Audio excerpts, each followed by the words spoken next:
The Krishna, the originator of yoga and other systems, says that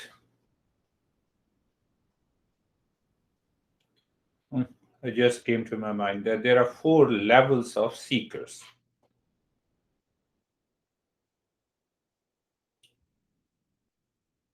Low level of seeker, the lowest,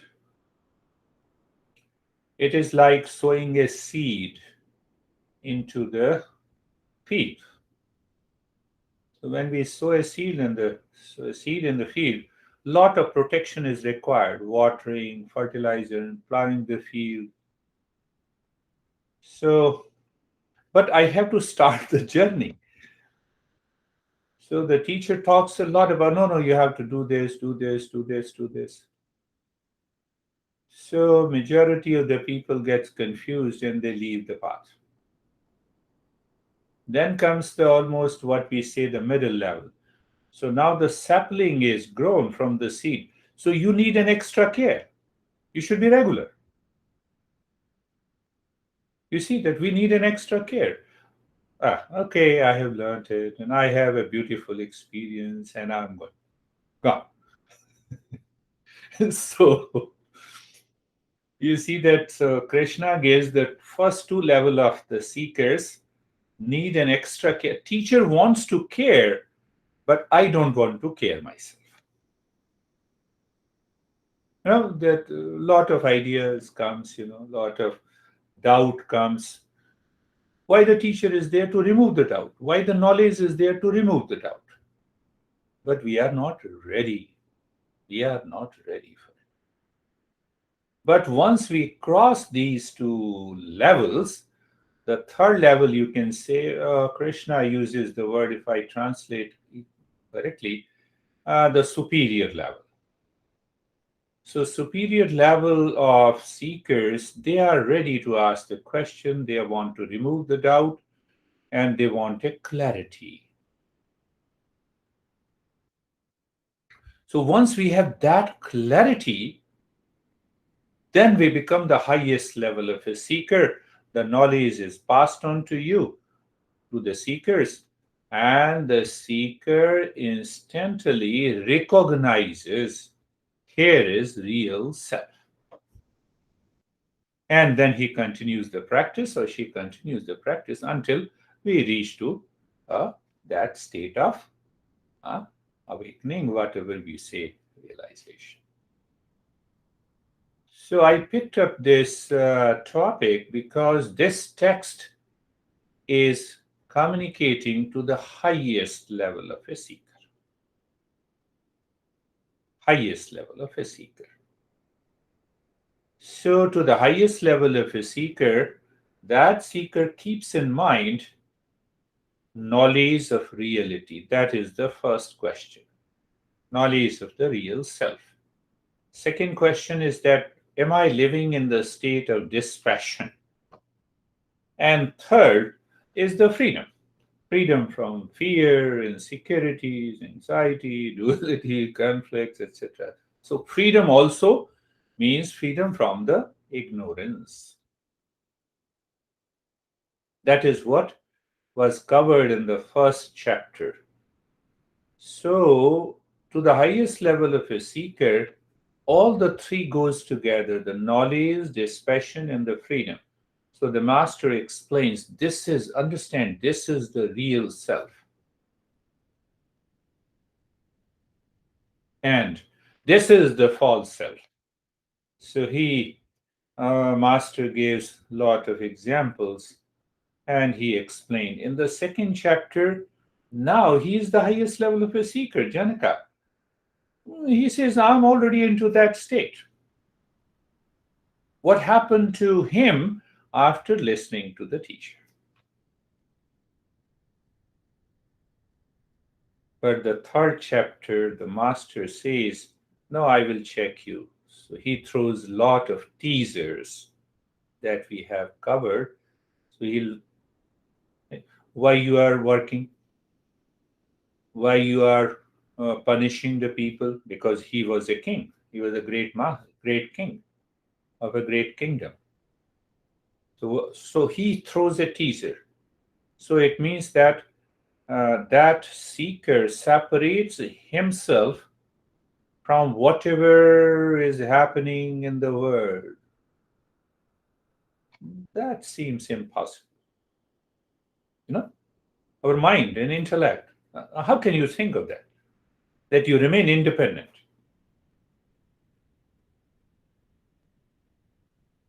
You remain independent. Take one example and think of it. That brings us to the fourth chapter. The light. Light is the illuminator. It has illuminated my computer, my monitor, my keyboard, me, and other items. Tell me, if you remove all the items, what happens to this light? Nothing happens. You put the stuff into this room, pack it. What happens to the light? Nothing happens to it. Are you getting it? That is the nature of the real self. That should be the real experience in meditation.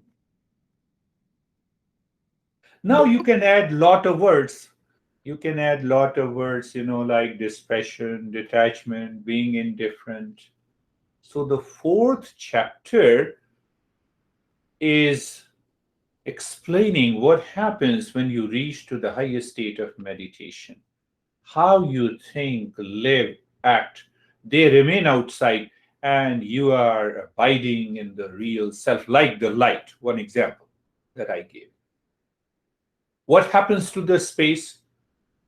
This is a room. Destroy this room. The space remains the same.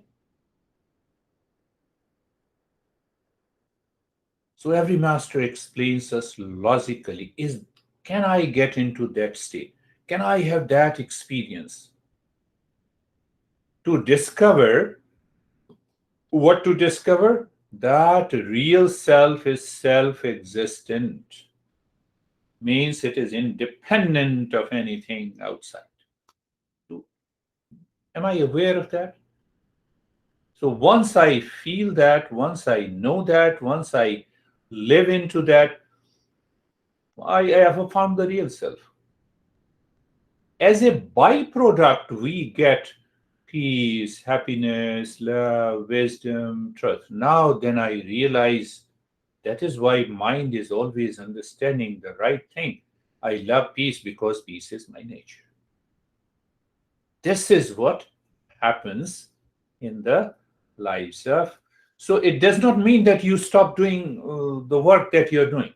Live your personal life totally absorbed into that, but internally, you are the light as an illuminator. You are independent.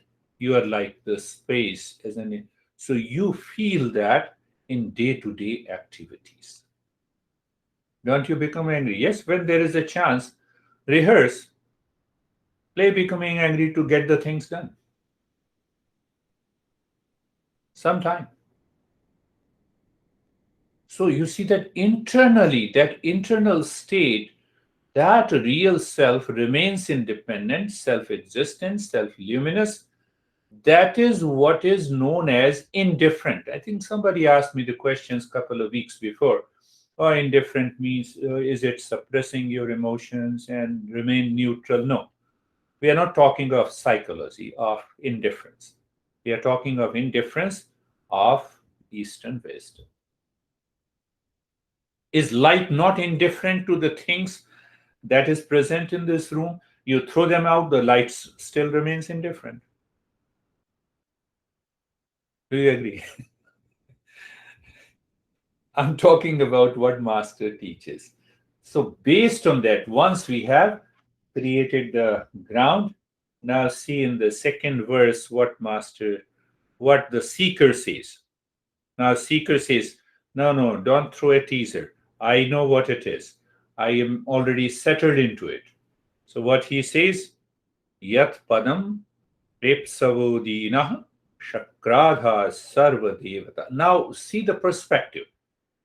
How we should understand that awakened state. That is, the reference point and the way they explain is so beautiful. Aho tatra sthito yogi na harsham upam gacchati. So what this says, who is a yogi? Yogi means who has attained the knowledge of the real self.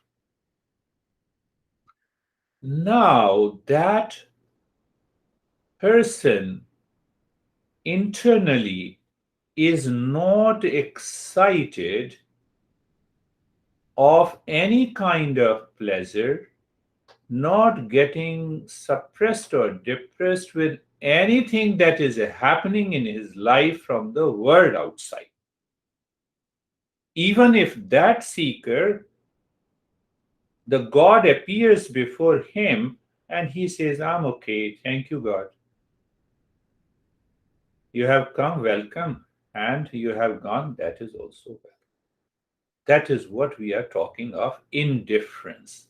So that indifference is not passive, it is active. So now how to understand this verse? I will explain it the way my master used to explain, I still remember. First thing, that you are settled in peace and happiness. Means what? When you are settled, so when I am settled in my home, whether I go to restroom or kitchen or sit here, I'm still in my home. Means I'm constantly absorbed into that state of the peace and happiness all the time. Okay, imagine we all are settled. Now, after being settled, do you do you live in any kind of excitement? There is no excitement. From where the excitement comes? Oh, I got $1 million. Or I married. Or anything that we work hard. We continue to work. But that pleasure is overtaken by the peace and happiness. Are you getting it? Am I able to explain you? The peace and happiness takes over all kinds of excitements for the pleasure. Why? The mind now realizes this pleasure is short lived, it will come and go, but the peace and happiness is within me. So I'm already settled into that. So once you are settled fully, and you know it, you are constantly settled into that. The moment you wake up in the morning, going to living your personal life, your professional life, your social life, do you have that experience? Seeker is saying, I'm living into that experience. I'm doing everything. I'm doing everything what is right and wrong. This seeker was a king, so he used to punish. Yes, what is right? According to the society, the social law, I will follow it. But it does not affect me inside peace and happiness. I'm already settled into that. Do you see the difference between the experiences we have had in many months and now this experience? This experience, it is constant. It is 24 by 7. It doesn't leave you. That state of the peace and happiness you are settled in. Now just go the reverse. I will not talk at length. One day we will talk in length on Mondays and Thursdays session. Our master says that pleasure seeking mind works at 3 levels only. We have millions of pleasure. Pleasure by wearing a particular cloth, shaving your beard, or putting lot of things, looking into the mirror. No, that pleases me. Sensual pleasure. they come under one category. It is known as rati, sensual, all kinds of pleasure coming directly through the sense organ. The second kind of pleasure coming through the food for pleasure. Oh, I'll go to that restaurant. Let us go to that restaurant, this restaurant. Oh, this food is good. This coffee is good. This pleasure, pleasure. Third kind of pleasure comes by tushti. It is known as tushti, by accumulation, by possession. Nah, no worries. I have $10 million in my account. I have a big house, etc., etc. So all kinds of pleasures comes from these three categories. Now this pleasure is replaced by the peace and happiness. It is independent. Do you live into that state? You are already there. This is what the master is talking about. So he says that even if the God comes to me and he says that I will take you to heaven, I'm not interested. Heaven is outside. That's how we discard the blind belief of hell and heaven. I believe, we are going little deeper and deeper. So this is what the magic and the miracle happens in your life. You wake up in the morning. Peace, joy, and happiness. You are aware of it. You are taking a tea. You are expressing that peace and happiness in drinking the tea. You still take it, what you like. But that liking does not cause any excitement in you. Oh, no, cause an excitement. So, should I remain like a dead matter? No. Your life is bubbling with an energy, with a calmness, with a peace, with a love, with a wisdom. This is what the seeker is talking about. That is the ultimate goal of yoga.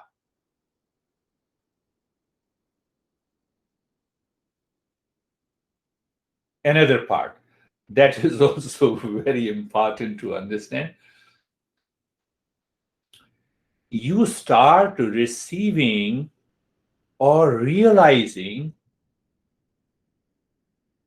that a person comes in front of you and there is a natural mind reads the thoughts, but you remain silent. You don't get carried away by these simple, which appears magical powers. Not at all. You remain silent. 26 years I lived with my master. He never spoke about, no, I have a lot of problems. Okay, go there, sit in meditation, enter into the auspicious moment, everything will happen. He used to resolve the problem. Why I picked up this topic?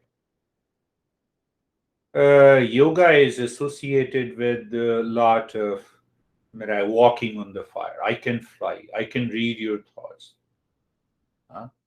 etc., etc. So now, who is totally centered in peace and happiness is not interested. They come and go. You may feel once you live into that state of meditation, that state of the consciousness, these things are bound to happen. Bound to happen because you are evolving into higher consciousness. But you take it, you don't give too much weightage and the value into that.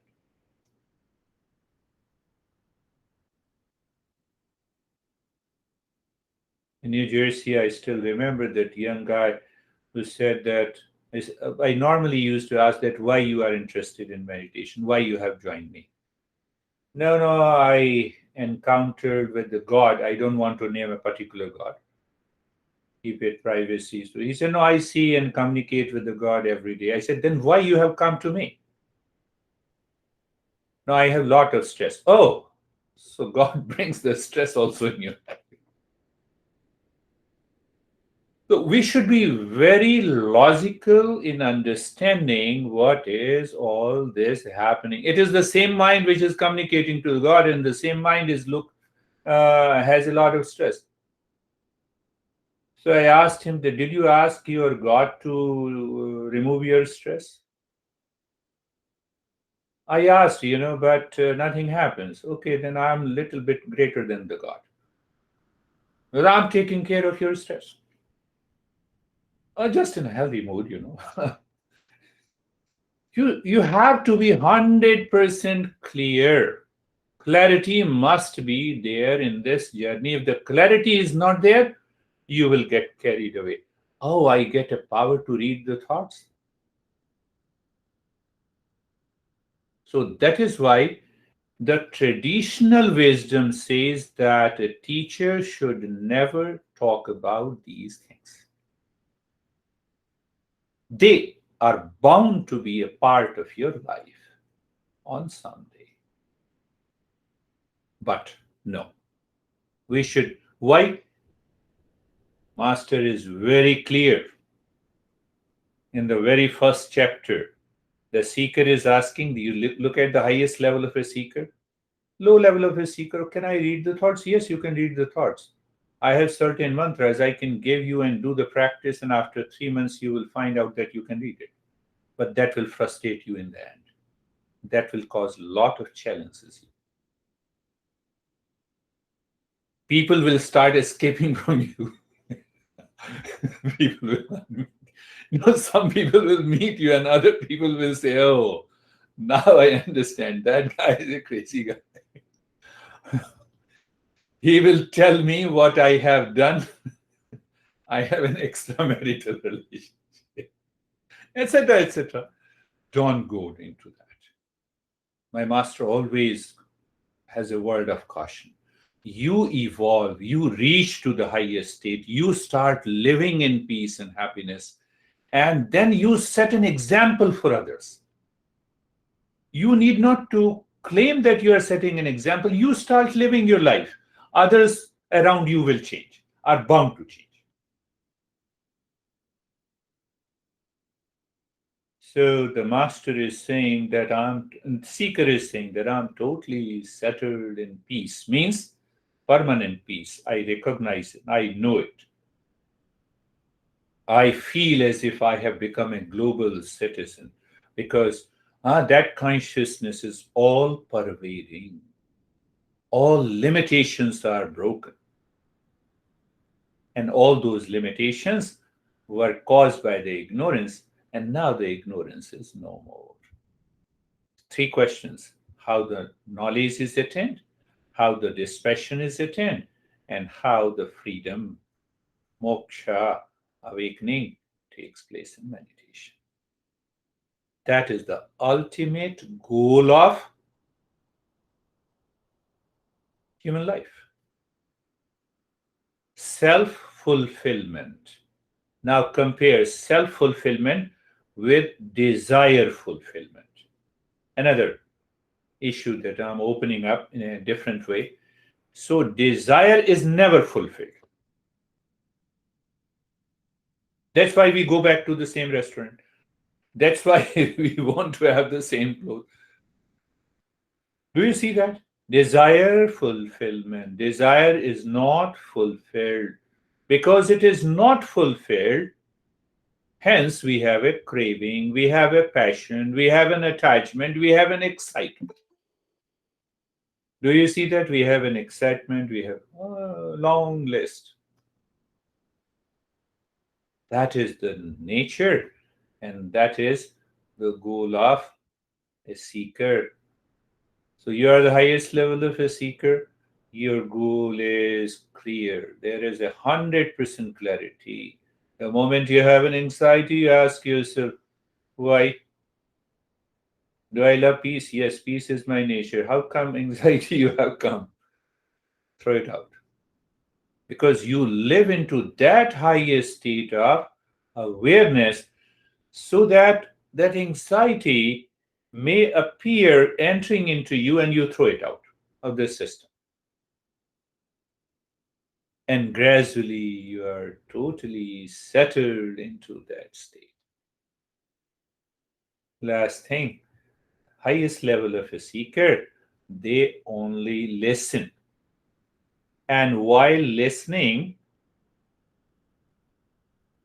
they reach to that state. But what we are doing here, we are listening and learning, and we are also doing the practice. So ultimately, we recognize, one day we will recognize, my friends, that I have understood there is a clarity, the mind lives into that awareness, and I am already there. That is why you must have seen on the Google, oh, mindfulness and meditation is effortless and natural, you don't need any effort. But you have to become the highest level of a seeker to see that it is effortless. That we don't talk about it. That we don't talk. So let us start our practice now, my friends. Thank you for tolerating me. So close your eye.